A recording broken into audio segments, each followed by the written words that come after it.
Halo kawan-kawan FM Podcast, kembali lagi. Gue akan jadwalkan FM Podcast ini selama seminggu sekali ya. Sisanya gue akan isi sama FM. Kenapa seminggu sekali ya? Hitung-hitung weekly vlog ya. Weekly vlog sepak bola, gue update sepak bola gitu. Nah, hal pertama yang ingin gue omongin di sini adalah Erik ten Hag. Erik ten Hag ini akan mulai melatih MU di musim depan. Artinya Rangnick tidak mampu menangani skuad MU. Gue nggak tahu kenapa. Kayaknya skuad MU. Kalau lu pernah nonton Fight Back to School, si Stephen Chow kayaknya kayak gitu deh. Kayaknya Erik ten Hag masuk ruangan latihan tuh dijailin, dikasih jebakan, ember yang ngejatuhin tepung gitu. Terus meja atau lantai buat dia ngomong tuh dikasih jebakan pencapit kaki kayak gitu-gitu mungkin ya, sehingga dia tuh sampai nangis, mungkin aduh nangis, gue nggak mampu lagi menghadapi skuad ini. Aneh banget dah. Padahal udah ada Ronaldo ya. Gue sehancur itu ya situasi di MU, kayaknya lebih parah daripada AC Milan ya. AC Milan nggak ada yang AC Milan korup ya, tapi ini tuh AC Milan tuh memang, gue jadi ngebandingin sama AC Milan. Kenapa? Karena di AC Milan tuh memang isunya itu mental gitu. Isunya tuh mental, yang katanya tuh pemain zaman waktu dulu tuh, waktu kata Gattuso ya, waktu dulu gua kalah tuh pemain pada sedih. Sekarang tim kalah, pemain malah mainan HP, malah update status gitu. Nah, apakah MU sehancur Milan? Kalau memang kayak gitu, kayaknya Erik ten Hag gak akan berhasil deh ngelatih MU. Mungkin MU harus mendatangkan Gattuso ya untuk revolusi mental ya. Coba aja dah Gattuso dah. Lumayan satu musim aja revolusi mental. Sisanya dilatih sama Pioli, boleh dah. Ambil Pioli AC Milan. Gitu. Terus Erik ten Hag. Kalau Erik ten Hag datang, katanya kan kata-kata Rangnick, gue nggak tahu sih Rangnick ini bakalan jadi director of footballnya MU, atau sekarang kan dia jadi pelatih Austria ya. Jadi pelatih Austria. Jadi sebenarnya dia jadi DOF-nya MU nggak sih? Kalaupun iya, sebelum dia di rekrut oleh Austria, dia tuh bilang kalau MU itu akan ada 7 sampai 10 pemain yang dijual gitu. Gua nggak tahu, harusnya Maguire masuk sih ya. Tapi dibilang Maguire harus dijual, nggak ada lagi defender yang lebih baik dari Maguire di MU tuh. Jadi setolol-tololnya Maguire ya itu defender terbaiknya MU gitu. Kayak kemarin MU kalah sama Arsenal dan nggak ada Maguire. Jadi katanya emang back MU-nya aja yang bapuk-bapuk. Ya gimana lagi, apalagi ada Maguire gitu ya. Orang back terbaiknya MU tuh Maguire gitu, yang sering bikin blunder. Kagak ada Maguire, ya yang lebih jelek dari Maguire yang mainnya gitu. Jadi ya gimana? 10 pemain yang dijual, gue nggak tahu sih siapa aja yang dijual. Gue bukan cenayang juga, tapi kemungkinan besar yang dijual itu Jesse Lingard gitu ya, yang jarang main sama sekali. Juan Mata udah pasti. Terus gue nggak tahu, Fred makin bagus sih mainnya. Terus Cavani mungkin ya, yang udah pasti dijual kayak gitu lah. 10 pemain di itu pun ada yang mau beli, kalau ada yang mau beli gitu ya. Tapi gue yakin ada sih. Sejelek-jelek pemain MU tuh masih bagus gitu di kelasnya gitu ya. MU tuh pemain bagus loh, tim bagus loh. Terus siapa aja yang bakalan didatangkan? Katanya sih rumornya Anthony bakalan didatangkan ya. Kalau Anthony datang sih gila sih. Gue nggak tahu Rashford bakalan kepake atau enggak gitu ya. Terus siapa lagi sih sayap kanan tuh? Elanga, nggak tahu dah. Kalau Anthony masuk tuh gila sih, tuh pemain bagus banget. Gue pengen banget beli dia di FM gitu ya. Cuman ya udah ada Adeyemi gitu, jadi ya udahlah. Jadi terus yang di tangan saya Van de Beek mungkin bakalan kepake ya, Van de Beek ya. Karena kalau kita lihat Erik ten Hag itu biasa memainkan attacking midfielder atau shadow striker mungkin ya istilah FM-nya itu ya. Pemain tengah yang lebih ngisi kekosongan di area depan, lebih masuk ke area depan atau move into channel gitu. Kalau sekarang tuh posisi itu diisi sama Klaassen atau Bergwijn. Jadi Erik ten Hag tuh selalu memiliki pemain seperti itu. pindah ke MU udah ada Van de Beek bakalan kepake tuh orang. Van de Beek bakalan kepake sih menurut gue ya. Semoga jadi ya Erik ten Hag jadinya gue makin seru aja gitu. Juru taktiknya makin banyak gitu di Premier League. Defender kayaknya bakalan bawa dari Ajax juga mungkin ya. Kayaknya Maguire, Varane, Phil Jones. Aduh, Phil Jones itu bapuk banget ya. Phil Jones sama Maguire disatuin tuh udah ultimate lah itu waktu ngelawan Liverpool ya. Tolol aja kenapa Phil Jones sama Maguire disatuin sih, dua orang tolol disatuin. Aneh banget dah. Phil Jones dijual kayak udah pasti sih Phil Jones udah orang gak pernah main juga, 1 abad gak pernah main. Varane kayaknya dipertahankan. Menurut gue Varane bagus sih. Terus Eric Bailly juga harusnya bagus ya. Eric Bailly tuh keker terus cepat gitu ya, harusnya bagus sih dia sih. Kalau gue lihat di Ajax siapa defendernya? Gue lupa. Sayap Luke Shaw oke, Alex Telles oke. Terus sayap kanan itu Dalot kayaknya. Soalnya si AWB itu lebih ke defensif bagusnya. Bagusnya itu lebih ke defensif gitu. Jadinya AWB kayaknya nggak akan kepake sih, yang lebih kepake itu Dalot. Mungkin ya. Tapi kita lihat aja nanti Erik ten Hag apakah bisa merubah MU menjadi lebih baik. Kalau menurut gue sih nggak akan bisa. Yang bisa hanya satu orang, yaitu Gattuso. Jadi nggak ada salahnya nyobain Gattuso ya. Terus update di Champions League, gue nggak sempat update juga kemarin. Update di Champions League itu paling gue akan ceritain soal akan menceritakan soal preview di leg berikutnya aja ya. Leg sebelumnya kemarin gue nggak nyangka Real Madrid bisa menyamai City dari segi permainan dan selisihnya itu nggak terlalu gede, cuma 1 gol. 4-3 ya, 4-3 hujan gol itu keren banget sih. Di luar dugaan Ancelotti nggak tahu kesurupan apa, Ancelotti ya bisa mengimbangi permainan City. Dan kalau gue lihat ini ada faktor mental dari Real Madrid juga sih. Terus Vini JR tuh gila sih. Siapa sih sekarang yang bisa menghentikan Vini JR? Nggak ada ya. Ya Ancelotti yang pegang tapi ya tetap kalah juga gitu. Tapi kita lihat di leg berikutnya gue firasat kayaknya Real Madrid bakalan lolos. Kenapa? Karena secara record City itu cuma bisa mampu sampai semifinal seringnya gitu ya. Final tuh baru kemarin. Tapi kita lihat kayaknya sekarang City itu ngebet banget pengen dapetin UCL di bawah Guardiola. Jadinya nggak tahu kenapa anti klimaks sih. Gue tuh selalu prepare for the worst gitu ya. Prepare for anti klimaks gitu ya. Kayaknya mungkin Real Madrid yang lolos sih. Gak tau, ini insting aja gitu ya, insting. Tapi kita lihat aja nanti. Gue berharapnya sih final City lawan Liverpool ya. Berharapnya gitu ya. Final tuh City lawan, itu bakalan seru banget sih. Bakalan adu taktik, saling ofensif, saling menyerang. Kalau semifinal salah satunya yang lolosnya itu yang tidak dijagokan, kayak misalkan Real Madrid yang lolos, salah satu antara Real Madrid atau Villarreal yang lolos. Nantinya di final, misalkan Real Madrid lawan Liverpool, itu bakalan ngebosenin. Kenapa? Karena Real Madrid pasti bakal bertahan mainnya gitu ya. Karena cuma nggak ada 2 leg nih final tuh, udah main bertahan aja lah gitu. Biasanya kayak gitu kan. Atau sebaliknya, City lawan Villarreal itu pun nggak akan seru gitu. Karena Villarreal lu lihat aja lawan Liverpool aja mereka nggak nendang cuma 1 kali doang cuy. Itu juga off target gitu. Nggak bisa diandelin Villarreal tuh, nggak bisa diandelin buat mengentertain kita, menghibur kita gitu. Apalagi kalau yang lolos itu Real Madrid lawan Villarreal, aduh itu bakalan jadi final yang sangat sampah coy.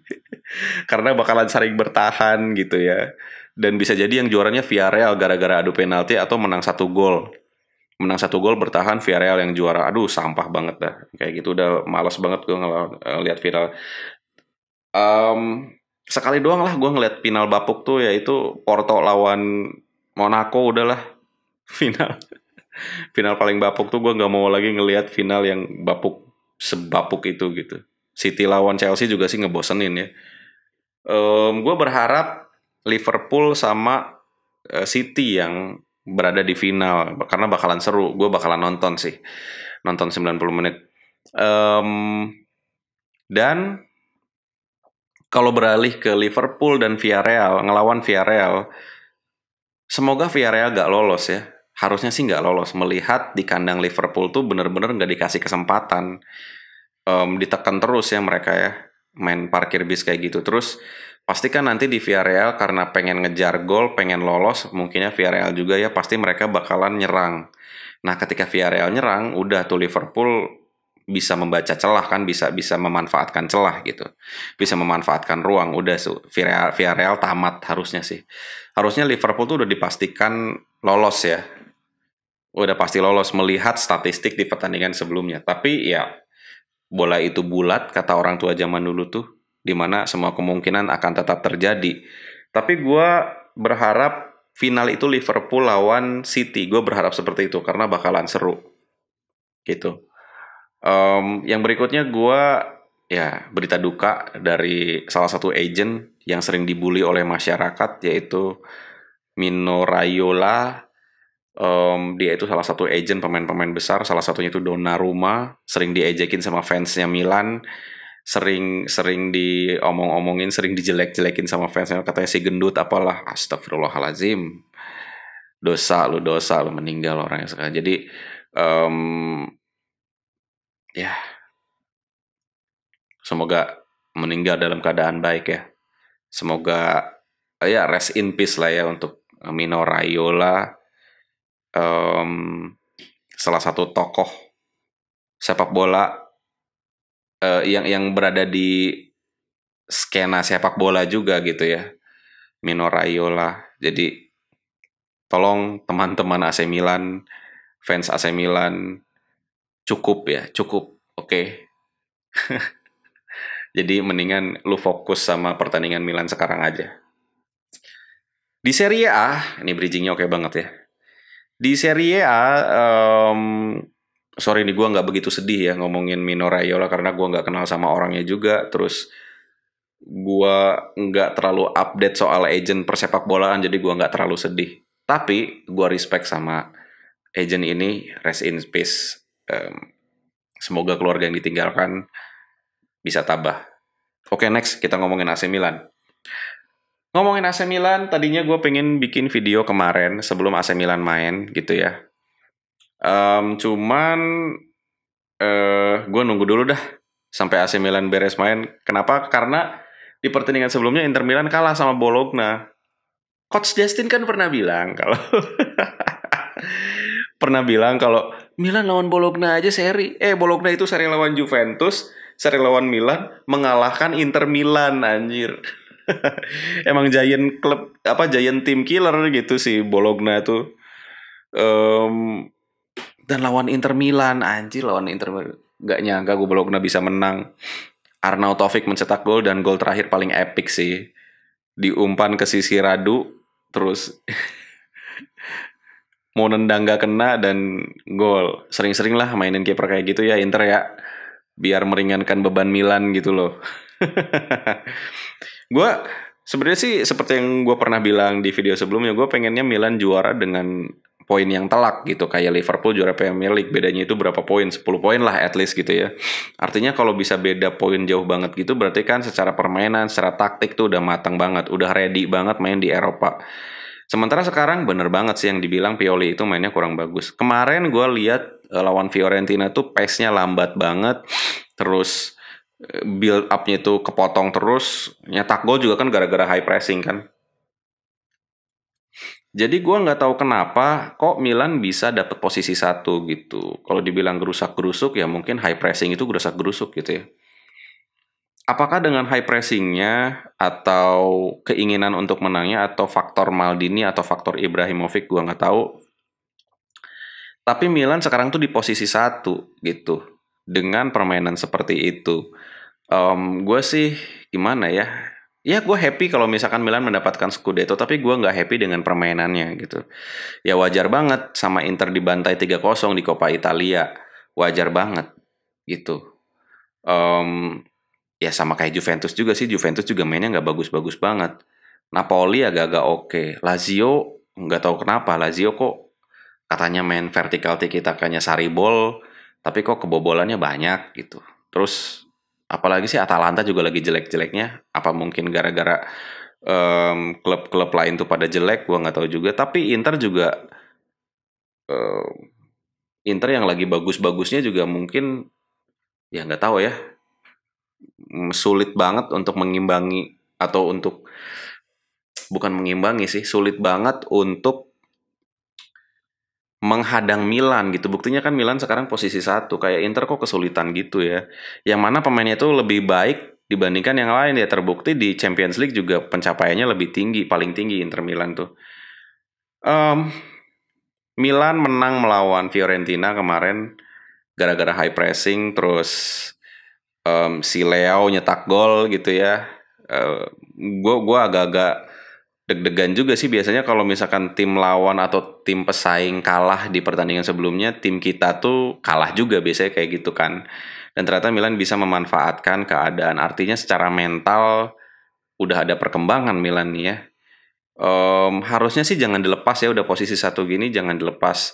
Kayaknya sih kalau mental udah punya ya Milan. Mental udah punya, tinggal cara bermain aja sih. Cara bermain itu menentukan, em, menjamin setiap pertandingan bisa menang gitu. Cara bermain itu kayak kayak City, Guardiola mainnya attacking, terus tiki taka, bisa membongkar pertahanan lawan, itu kan dari segi permainan aja bisa menjamin kemenangan gitu. Nah Milan tuh yang tidak punya itu jadi gue sejujurnya gue jarang banget nonton Milan main karena ngebosenin banget pasti. Ya sejujurnya gue nonton bola juga buat hiburan gitu. Tapi kalau misalkan klub-klub yang gue suka mainnya kayak gitu ya ngapain gue tonton juga. Em, gue kalau nonton gue nggak apa nonton live music yang vokalnya fals juga gue males gitu ya. Jadi ya gue nonton Milan tuh kayak gitu. Kayak gue tuh nonton konser yang vokalisnya tuh gue suka banget tapi nyanyinya tuh fals gitu. Ya tapi itu konsernya berjalan dengan baik gitu. Nah Milan tuh kayak gitu gue lihat tuh ya. Kayak menang terus. Pemain-pemainnya atau klub yang gue suka banget. Tapi mainnya kurang gitu. Jadi ya em, ini keajaiban sih kalau Milan bisa juara ya. Ini keajaiban ya. Dan gue happy Milan mendapatkan Scudetto. Artinya Milan mendapatkan sesuatu yang tidak dia capai selama beberapa satu dekade kayaknya. Satu abad mungkin. Nggak bisa dapetin Scudetto gitu, dan sekarang punya kesempatan dapetin Scudetto. Kalaupun nggak dapet ya udah nggak apa-apa, orang dari permainan juga jelek kok gitu. Kalau dapet ya mantep banget sih kalau dapet sih. Thank you untuk Inter, sering-sering mainin kiper kedua ya, sering-sering bikin blunder aja ya. Karena saingan satu-satunya tuh Inter doang sekarang tuh. Em, Kalau gue lihat kayaknya powernya Milan itu adalah counter attack kayaknya ya. Karena kemarin waktu ngelawan Fiorentina juga mainnya direct ke depan, di heading, terus bisa bawa bola, cepet banget. Pembagian bola ke depannya tuh si Giroud itu berhadapan dengan kiper nggak gol. Kekurangannya Milan tuh nggak punya striker sih, dua-duanya tua. Jadi menurut gue udahlah berhenti beli pemain-pemain tua Milan. Belilah pemain-pemain muda. Beli siapa? Pemain muda yang lagi bagus gitu. Si Luka Jovic kayak beli tuh dari Real Madrid atau Mariano Diaz-nya Real Madrid. Siapa lagi dah? Atau strikernya Premier League gitu, beli aja coy. Lukaku beli tuh, tapi jangan mahal-mahal belinya, sayang banget duitnya. Em, apakah Milan bisa juara? Bisa banget, tapi apakah udah pasti juara? Gua nggak bisa bilang bakalan pasti juara kalau permainannya kayak gitu. Oke, sekian FM Podcast hari ini. Jadi terima kasih yang udah nonton ocehan-ocehan gue tentang sepak bola. Bisa dibilang ini weekly vlog. Nanti gue akan update lagi sepak bola di minggu berikutnya. Tapi akan tetap ada konten dari FM-nya juga, oke? Thanks for watching. Thank you, thank you.